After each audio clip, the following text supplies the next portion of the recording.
Melanjutkan alur cerita Donghua Stella Transformation Season 6 versi novelnya, jangan lupa subscribe.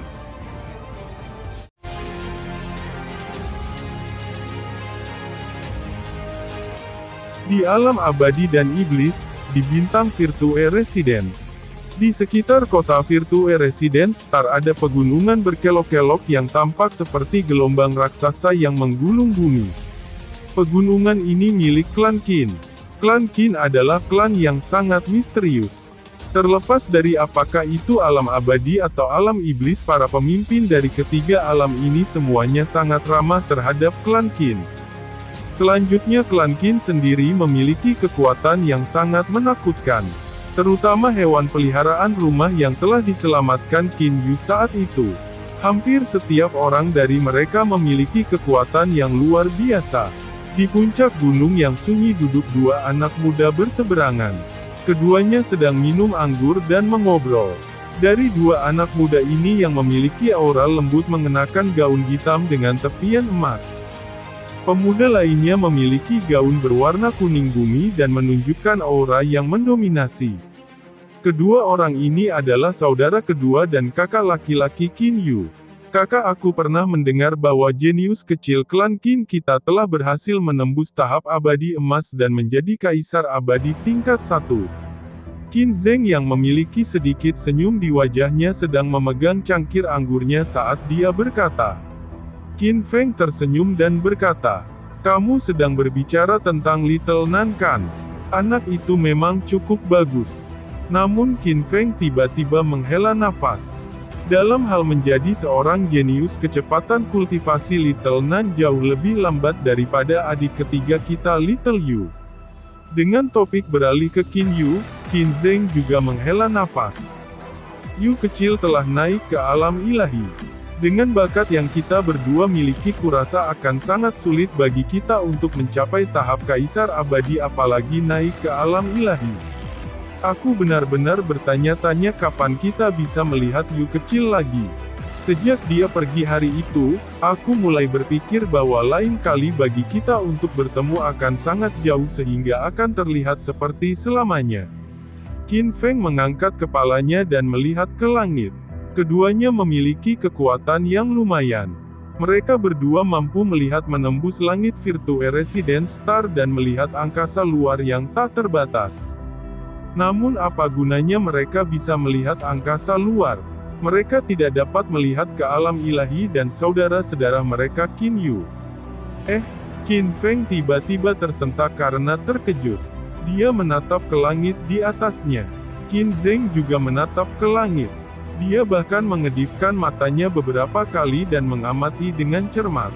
Dua sinar cahaya keemasan melintas di langit yang luas. Dalam sekejap mata dua sinar cahaya keemasan telah tiba di puncak gunung yang sunyi.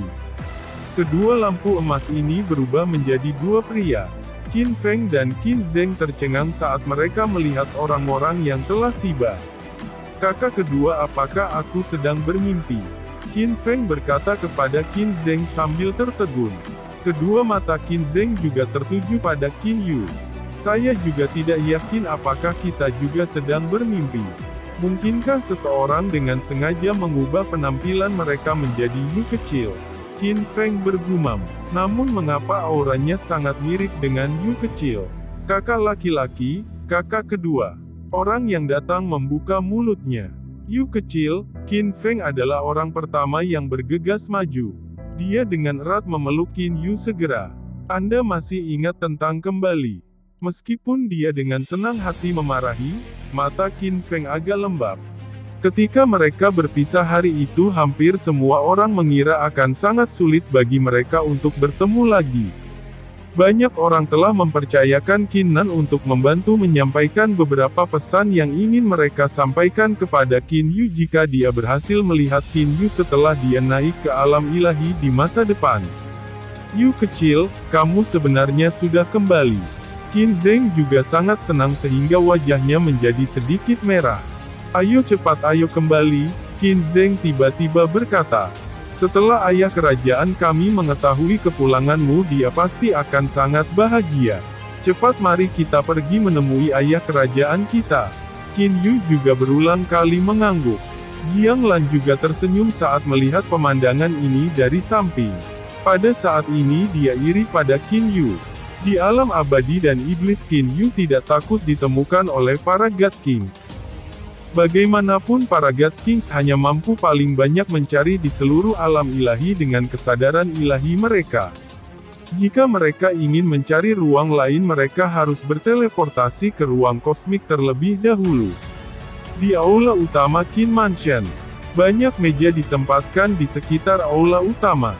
Beberapa ratus orang berkumpul di sana. Praktis semuanya berasal dari klan Qin. Selain di dalam aula utama, ada juga banyak meja yang ditata di tempat terbuka di luar aula utama. Siapkan pesta untuk perayaan. Inilah yang diperintahkan Qin De kepada para pelayannya saat dia melihat Qin Yu. Selama bertahun-tahun ini Qin De tidak pernah sebahagia dia hari ini. Qin Yu telah memberitahu Qin De tentang apa yang terjadi di alam ilahi setelah dia kembali.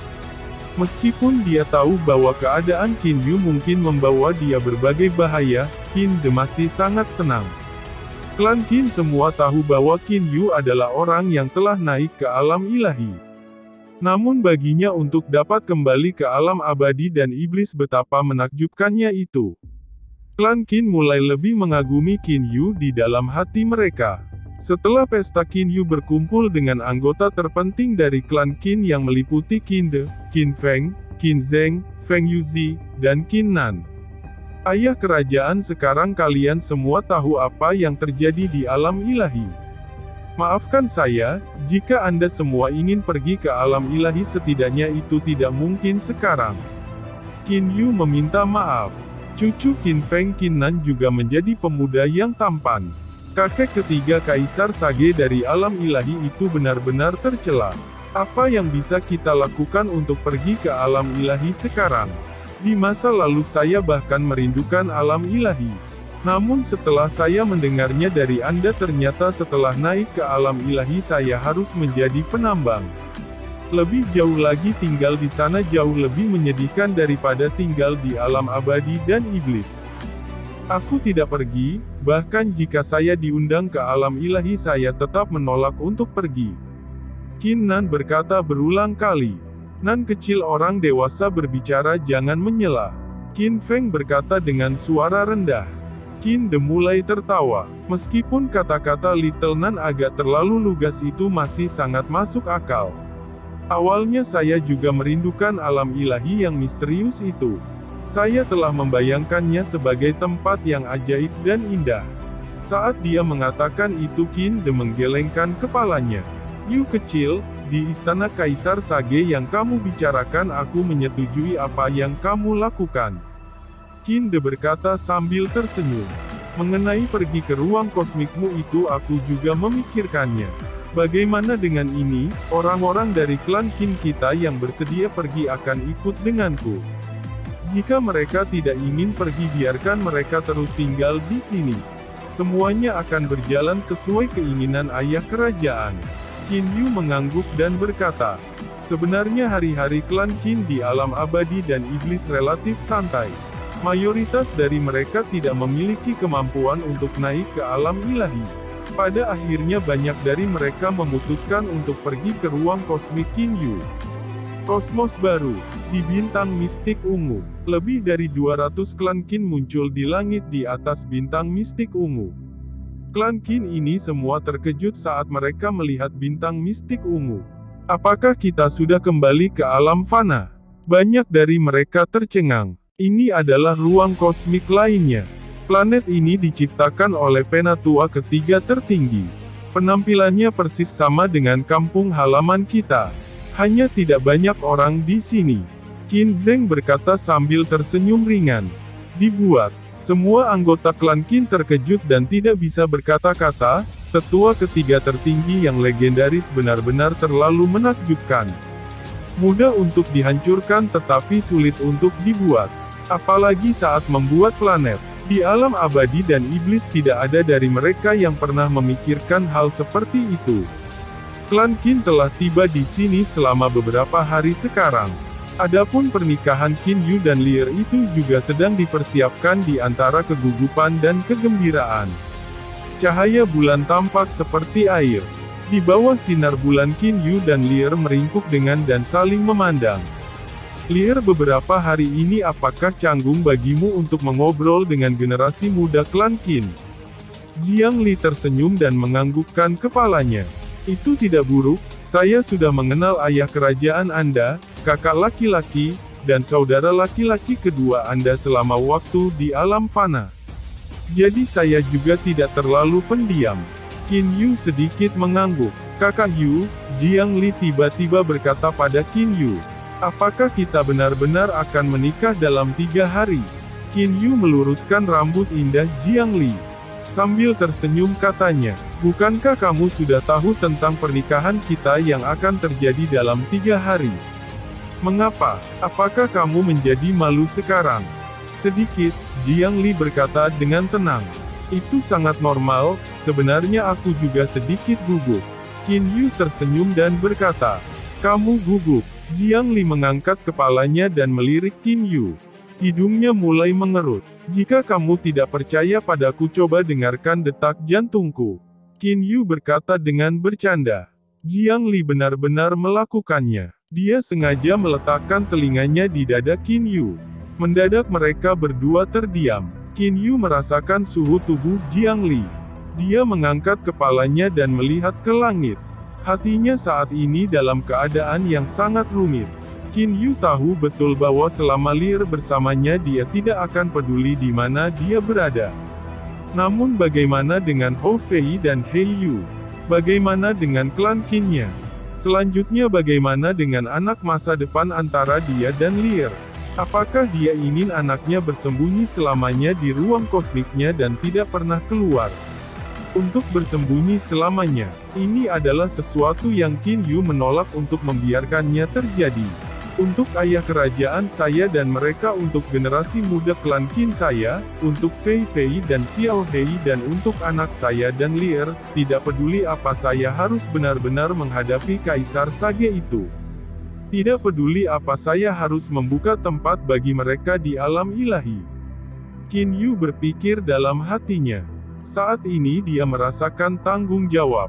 Meskipun Lear tidak memintanya untuk melakukan itu, dia tidak dapat memaafkan dirinya sendiri jika dia tidak melakukannya.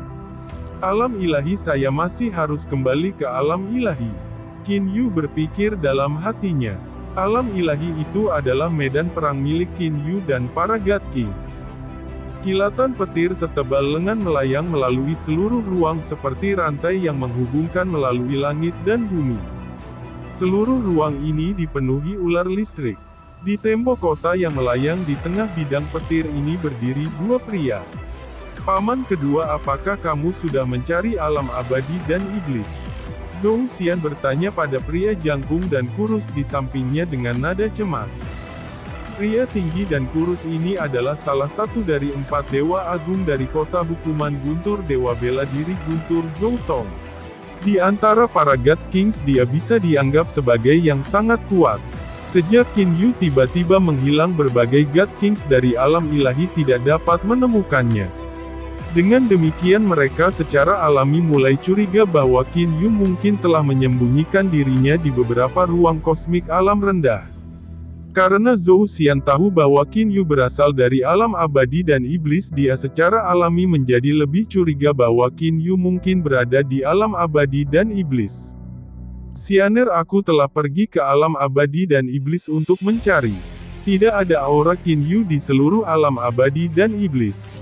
Juga tidak ada aura Jiang Li. Zhou Tong memiliki ekspresi dingin. Namun Xianer, kamu tidak perlu khawatir. Qin Yu benar-benar berani mengabaikan kota hukuman Guntur dan merebut menantu perempuan kami di depan umum kota hukuman Guntur. Kami tidak akan memaafkannya terlepas dari apa yang terjadi. Itu benar, kita tidak bisa memaafkannya apapun yang terjadi, kata Zhou Xian setelahnya. Xianer, saya berencana untuk pergi mencari ruang kosmik lain dan melihat apakah Qin Yu bersembunyi di dalamnya. Thunder Martial God King Zhou Tong mengatakan itu dan kemudian menghilang dari tembok kota. Zhou Xian segera membungkuk. Setelah Zhou Tong pergi, Zhou Xian terus berdiri di atas tembok kota sendirian. Dia diam-diam melihat jumlah guntur dan kilat yang tak berujung di sekitar kota hukuman guntur. Ah! Zhou Xian tiba-tiba mulai mengepalkan tinjunya dengan erat. Guntur dan kilat dengan keras berkedip di matanya. Teriakan pelannya perlahan menghilang di antara guntur. Dia Zhou Xian adalah dewa surgawi tingkat tinggi yang kedua setelah God Kings dan juga pangeran dari kota hukuman guntur. Statusnya sangat dihormati di alam ilahi, dia juga karakter eselon atas. Namun reputasinya kini telah hancur. Bagaimanapun menurut apa yang telah diumumkan oleh 8 Kaisar Agung Sage kepada publik, Jiang Li seharusnya menjadi istri Zhou Xian. Zhou Xian merasakan ledakan penghinaan, dia harus ditangkap. Otot di sudut mata Zhou Xian bergerak-gerak. Tiba-tiba mata Zhou Xian bersinar. Itu benar kerabat Qin Yu. Tidak, itu tidak akan berhasil. Ayah kekaisaran dan mereka pasti tidak akan setuju untuk melibatkan kerabat Qin Yu. Zhou Xian menggelengkan kepalanya. Dia tahu betul bahwa 4 dewa agung dari kota hukuman guntur semuanya sangat bangga. Jika tidak, mereka tidak akan mengejar untuk membunuh Qin Yu di seluruh dunia, namun tidak menyentuh kerabat Qin Yu sama sekali. Ah, mata Zhou Xian tiba-tiba bersinar lagi. Dia kemudian berubah menjadi seberkas cahaya dan terbang menuju barat kota hukuman guntur. Dalam sekejap mata Zhou Xian telah tiba di hadapan dewa surgawi tingkat tinggi. Yang mulia, setelah melihat Zhou Xian, dewa surgawi tingkat tinggi ini segera membungkuk. Liu Shan pilih skuadron pertengahan dewa surgawi untuk pergi ke alam abadi dan iblis bersamaku dan kemudian ke alam fana setelah itu. Zhou Xian berkata sambil tersenyum. Meskipun Liu Shan bingung, tetapi Zhou Xian masih memiliki kekuatan untuk memanggil skuadron pertengahan dewa surgawi. Ya yang mulia, Zhou Xian sedikit mengangguk. Dia kemudian mengalihkan pandangannya ke langit yang kosong. Senyuman dingin muncul di wajahnya. Qin Yu, saya menolak untuk percaya bahwa Anda tidak berhubungan dengan kerabat Anda. Segera setelah itu Zhou Xian membawa serta skuadron pertengahan dewa surgawi elit dan melewati gerbang spasial alam ilahi dari kota hukuman guntur dan pergi ke abadi. Sementara beberapa kaisar sage dari alam ilahi pergi mencari Qin Yu dan Jiang Li berada di rumah mistik ungu bintang mistik ungu New Cosmos menjalani pernikahan besar. Pernikahan tersebut dilakukan berdasarkan kebiasaan dinasti Qin yang memuja langit dan bumi kemudian memasuki ruang pengantin. Rumah mistik ungu yang sangat besar mengambang di langit di atas lautan. Lingkungannya dikelilingi oleh awan dan kabut. Di kedua sisi rumah mistik ungu ada api dan udara dingin yang saling menyilang. Adapun bagian dalam Purple Mystic Mansion ada cukup banyak orang yang hadir. Di dalam balai istana universal rumah mistik ungu, banyak orang berkumpul di sini. Di tengah aula istana adalah Qin Yu dan Lier. Keduanya sama-sama mengenakan gaun berwarna merah tua. Pertama, sembahlah langit dan bumi. Paman Fu berteriak dengan suara keras. Qin Yu dan Jiang Li sama-sama menyembah langit dan bumi dengan membungkuk ke arah luar aula istana. Hou Fei, Hei Yu serta istri dan anak Hei Yu semuanya tersenyum bahagia. Mereka bahkan mengobrol dan tertawa satu sama lain. Haluan kedua untuk para penjaga. Suara Paman Fu terdengar lagi. Qin Yu dan Jiang Li berbalik. Mereka membungkuk ke Jiang Lan dan Qin De yang berdiri di atas panggung. Jiang Lan dan Qin De tersenyum begitu lebar sehingga tampak seperti bunga bermekaran. Haha, bagus, Jiang Lan berkata dengan tawa keras. Qin De berkata sambil tertawa. Saya Qin De memiliki 3 putra. Putra ketiga saya ini adalah yang terakhir menikah. Haha, Qin Feng dan Qin Zheng bahkan sudah memiliki cicit sekarang. Suami dan istri saling membungkuk. Qin Yu dan Jiang Li berbalik. Mereka saling berhadapan dan membungkuk. Tidak diketahui apakah itu karena mereka gugup atau apa mereka berdua benar-benar saling bertabrakan di kepala saat mereka membungkuk. Hal ini menyebabkan balai istana universal dipenuhi dengan tawa. ke kamar pengantin. Meskipun dikatakan bahwa mereka akan memasuki kamar pengantin sebelum Qin Yu bisa mengatakan apapun kepada Jiang Li, dia sudah menepi oleh yang lain untuk minum. Selamat paman tertua, Putri Hei Yu Hei Tong mengangkat cangkir anggurnya dan berkata pada Qin Yu. Oh Tong kecil, Qin Yu secara alami mengingat anak ini Hei Tong. Namun pada saat ini seorang gadis cantik di samping Hei Tong juga mengangkat cangkir anggurnya ke arah Qin Yu dan berkata, "Selamat kakek tertua." Qin Yu sedikit tertegun. Paman tertua ini adalah putri dari Guo Fan dan aku. Hei Tong segera berkata, "Selamat kakek tertua." Pemuda lain membungkuk ke Qin Yu. Hei Tong sekali lagi berkata dengan cepat, "Paman tertua ini putra dari Guo Fan dan aku." Qin Yu tertegun. Dia baru saja menikah. Namun Hei Tong yang dia lihat saat tumbuh dewasa sebenarnya memiliki 2 anak sekarang. Setelah melihat reaksi Qin Yu, semua orang segera mulai tertawa. Tawa Hou Fei benar-benar dilebih-lebihkan. Dia menahan perutnya dan tertawa liar. "Haha, kakak, kamu tahu kalau kamu lambat sekarang kan? Namun jangan khawatir. Di masa depan Anda hanya perlu berusaha sebaik mungkin dengan adik ipar dan kemudian melahirkan beberapa bayi lagi." Setelah melihat bahwa orang yang mengucapkan kata-kata ini adalah Hou Fei, Qin Yu segera membantah. "Kakak ketiga, kenapa kamu berdiri di sana?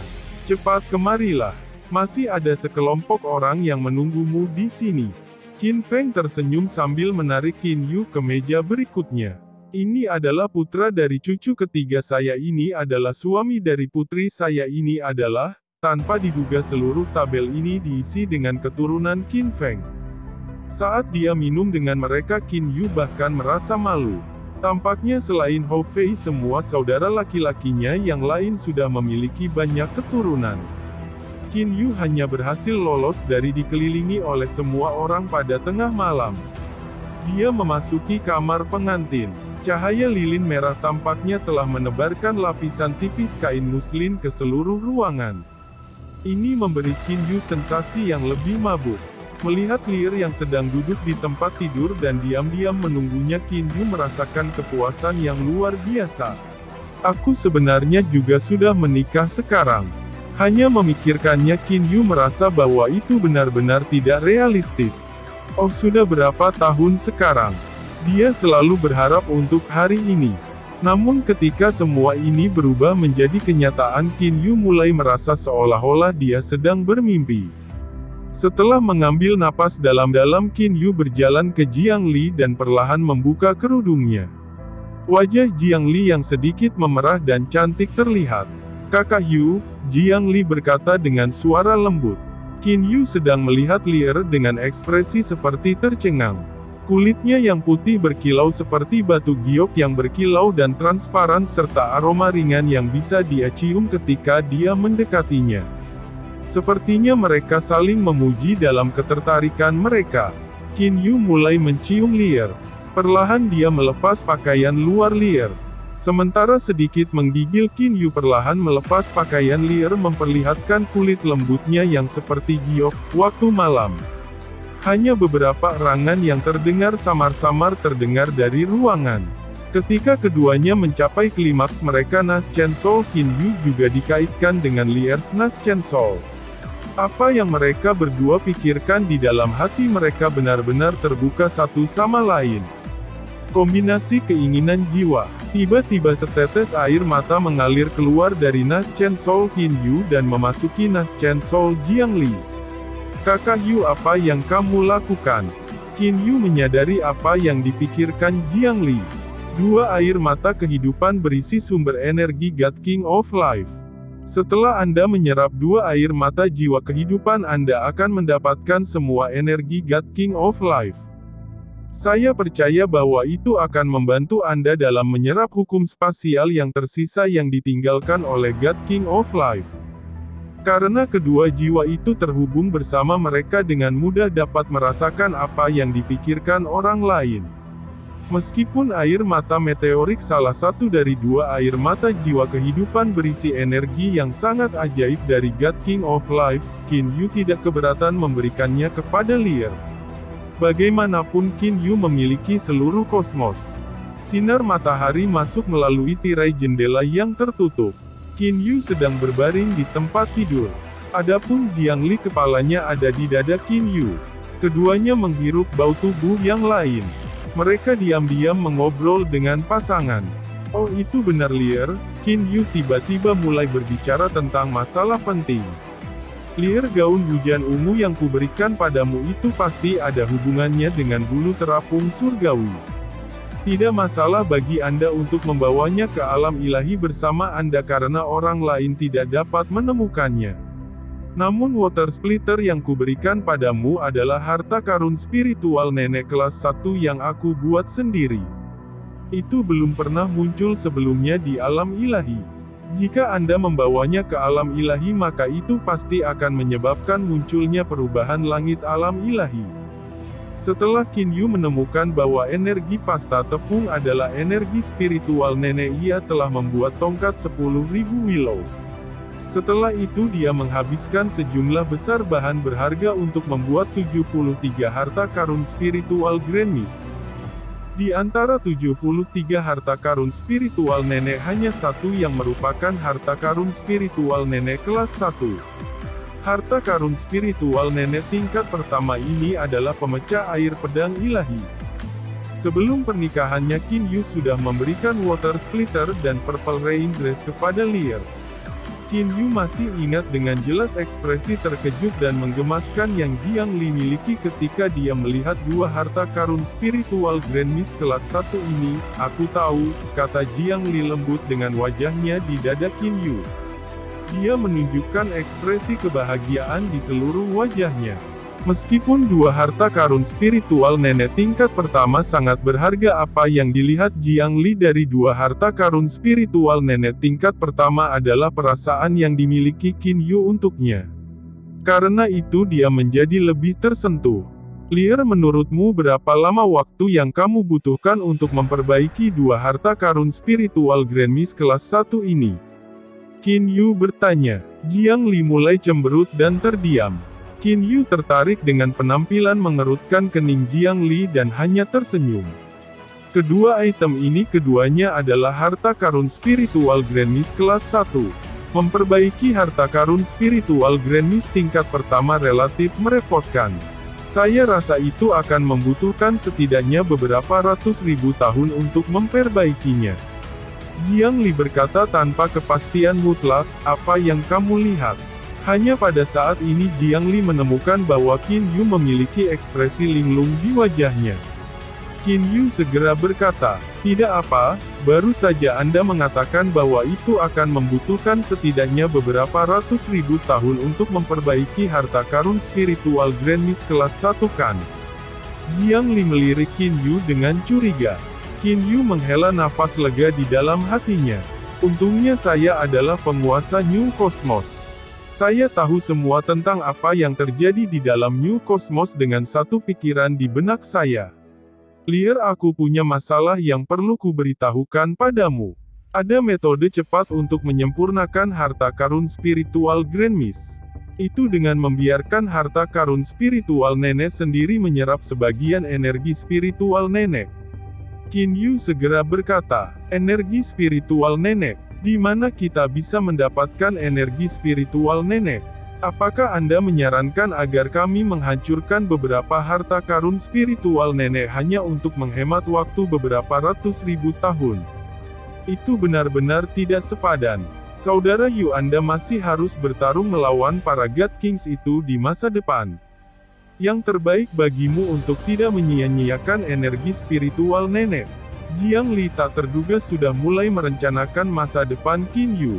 Hanya pada saat ini Qin Yu ingat bahwa dia sebenarnya tidak pernah mengatakan Lier bahwa energi pasta tepung adalah energi spiritual nenek. Lier, apakah kamu pernah melihat energi spiritual nenek sebelumnya? Qin Yu bertanya. Tentu saja, saat Dewa Pengrajin Cheu Yuan membuat harta karun spiritual nenek kelas 2 di kota salju terapung, kami berdiri di sekelilingnya dan mengawasinya, Jiang Li segera berkata. Kalau begitu aku akan membawamu ke suatu tempat. Tempat dengan jumlah energi spiritual nenek yang sangat besar. Qin Yu tersenyum dan berkata. Jiang Li melihat ke Qin Yu dengan penampilan bingung. Jangan menatapku dengan bodoh seperti itu. Cepat kenakan beberapa pakaian, Qin Yu mendesak sambil tersenyum. Terima kasih sudah menonton. Lanjut di video selanjutnya, jangan lupa subscribe.